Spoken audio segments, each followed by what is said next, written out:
Sitting here, started out real good this morning. Kind of bummed out. We're changing up tackle, having a good time. Shane, what's the biggest fish you ever caught out of here? 34 inches, brown trout. Good Lord, I couldn't imagine getting a hold of a trout that big. How long did it take you to get land at? I don't know, 10 minutes maybe. Whew. It was a bite. I'd say. It's a good one. Those kind of fish are hard to come by. I know they're in here.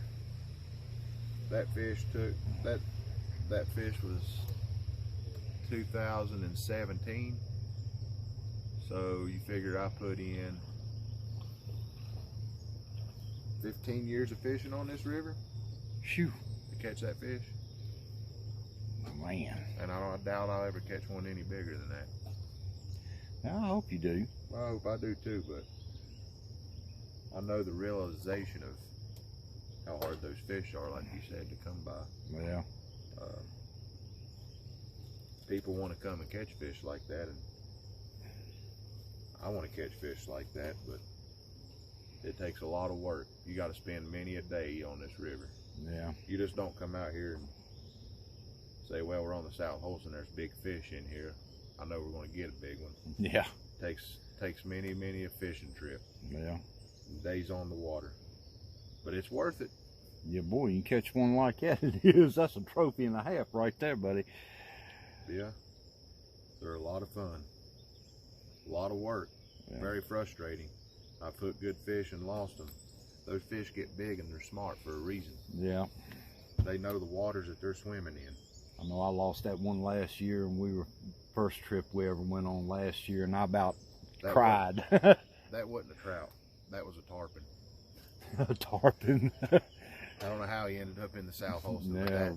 That's probably one, as far as clients go, hooking that fish and seeing that fish come out of the water like it did. That's probably one of the.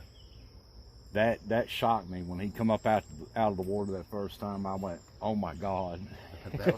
That was the last we seen him too. Yeah, it was the last we seen him too. At least we got to see him. Yeah, boy. From a distance, and he looked like a dadgum dinosaur from a distance. Could you imagine seeing that fish close to the boat? I'd have died.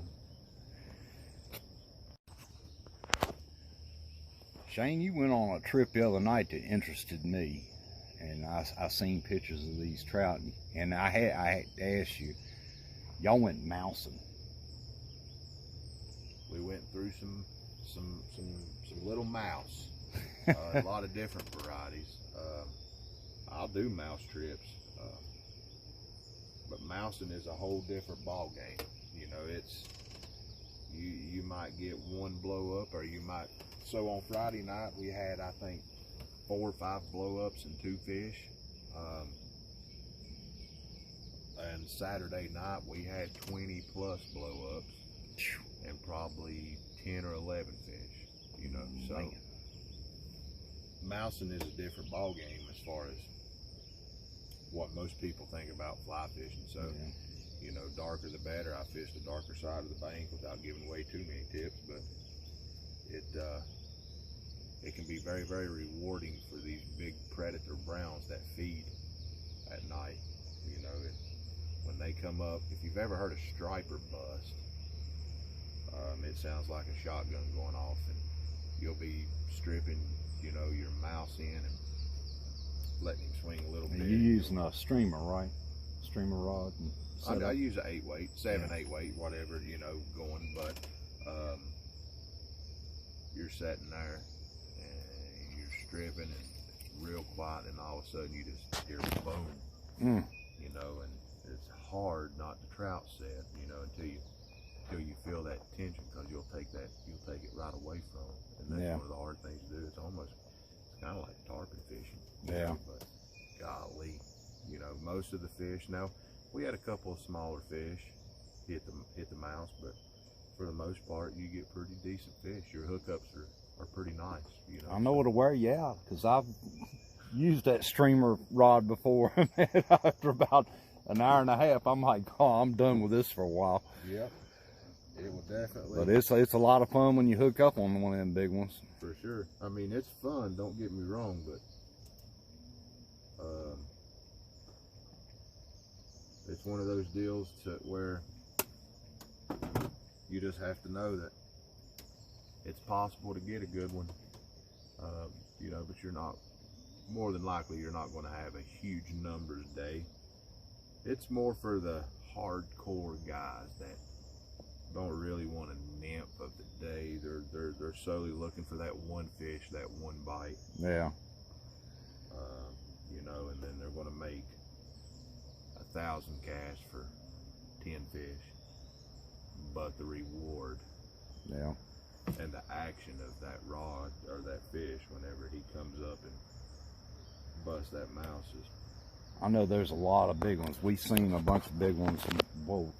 A couple weeks ago, we were down in towards Bluntwell Oh yeah. fishing, and we seen some big ones. They just would not bite. We threw everything but the kitchen sink that day, and they just weren't having no parts of it. But there are days that are like that, and like I said, this morning, man, we started out good this morning. Oh, there's one after another. Yeah, and man, it has just died off. But The pulse came through, and it still fished pretty good when the pulse was coming through, and then seemed like the pulse kind of killed it all. went away, and it kind of got a little slow. But there's a lot of bank fishermen out today too, Yeah, throwing 40 pounds of lead.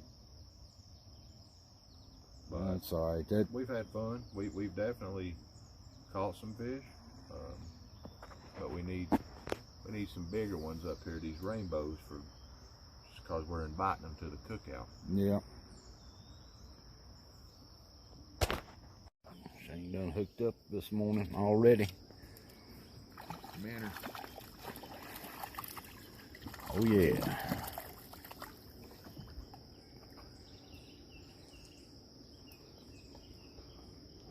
What's that one eating on this morning? Oh yeah. Tied by me. Is that one of your ties? Sweet.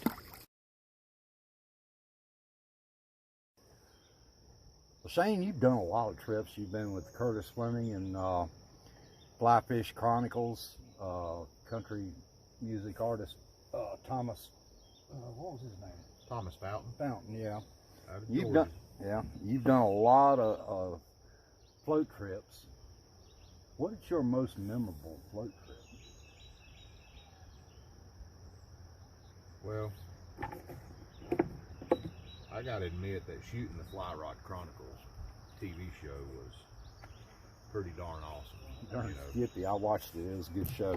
to row Curtis Fleming down the river and watch him fish and catch fish and be a part of that was pretty awesome. But my most memorable trips are probably fishing with the older generation, because it reminds me of fishing with my papaw. Yeah, I understand that. I really like to take care of those folks, and they're normally just happy to be out here, and I can only hope that when I'm their age, I'm still able to get out and fish. So, but I really enjoy fishing with the older folks a lot. But fishing with Curtis and fishing with Thomas was pretty darn awesome in my book too. But all around, I enjoy this job 100%. That's good. And I always try to do the best I can for everybody out here to get them on fish. I know you go the extra mile. I'm a testify of that. He goes the extra mile to get you on the fish. He's the hardest working man on this river, in my opinion.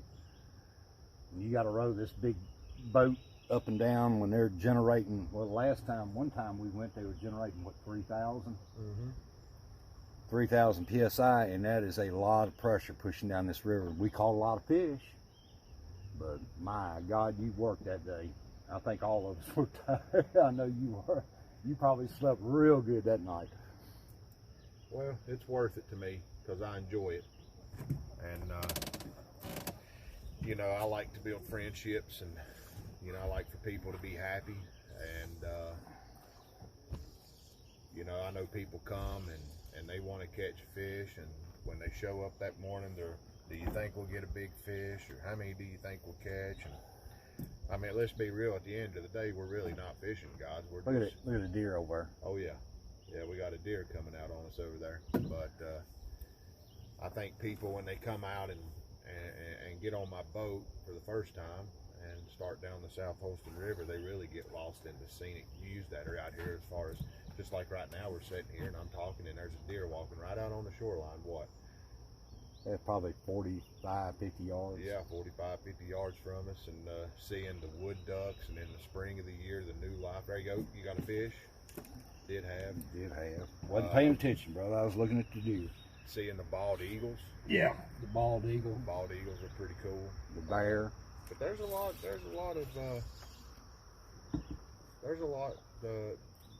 going on a guide trip, you know, that a lot of it, you know, is being pampered. You show up, you cast your fly rod. If you tangle it, I get it undone for you. It's a relaxing, memorable day for you.